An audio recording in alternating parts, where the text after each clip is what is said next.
technology. What do you think is the meaning of this whole thing? Of life? Why the hell are we here, Bryan Johnson?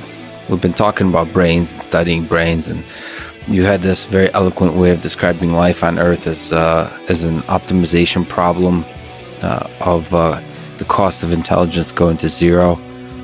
At first through the evolutionary process, and then eventually through building, through our technology, building more and more intelligent systems.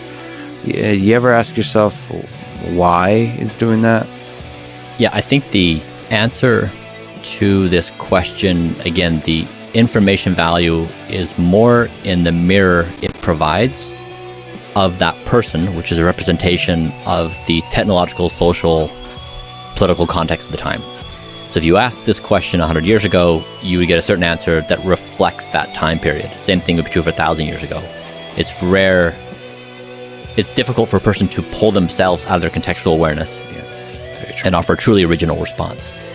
And so knowing that I am contextually influenced by the situation, that I am a mirror for our reality, I would say that in this moment, I think the real game going on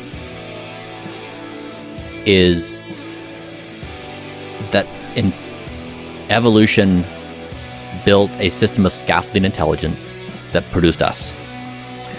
We are now building intelligent systems that are scaffolding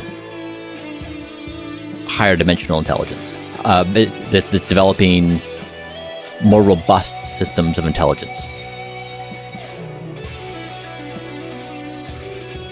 In that process, with the cost going to zero, then the meaning of life becomes goal alignment, which is the negotiation of our conscious and unconscious existence. And then I'd say the third thing is, if we're thinking that we want to be explorers, is our technological progress is getting to a point where we could aspirationally say, we want to figure out what is really going on. Because does any of this really make sense? Now, we may be 100, 200, 500, 1,000 years away from being able to poke our way out of whatever is going on. But it's interesting that we could even state an aspiration to say we want to poke at this question.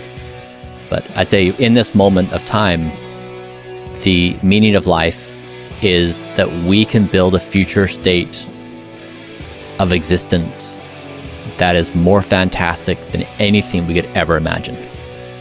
The striving for something more amazing. And that defies expectations that we would consider bewildering, and all the things that's and I guess the last thing, if there's multiple meanings of life, it would be infinite games. James Carse wrote the book Finite Games, Infinite Games. The only game to play right now is to keep playing the game. And so this goes back to the algorithm of the Lex algorithm of diet soda and brisket and pursuing the passion. What I'm suggesting is there's a moment here where we can contemplate playing infinite games. Therefore, it may make sense to err on the side of making sure one is in a situation to be playing infinite games if that opportunity arises. So it's just the landscape of possibilities changing very, very fast, and therefore our old algorithms of how we might assess risk assessment and what things we might pursue and why, those assumptions may fall away very quickly.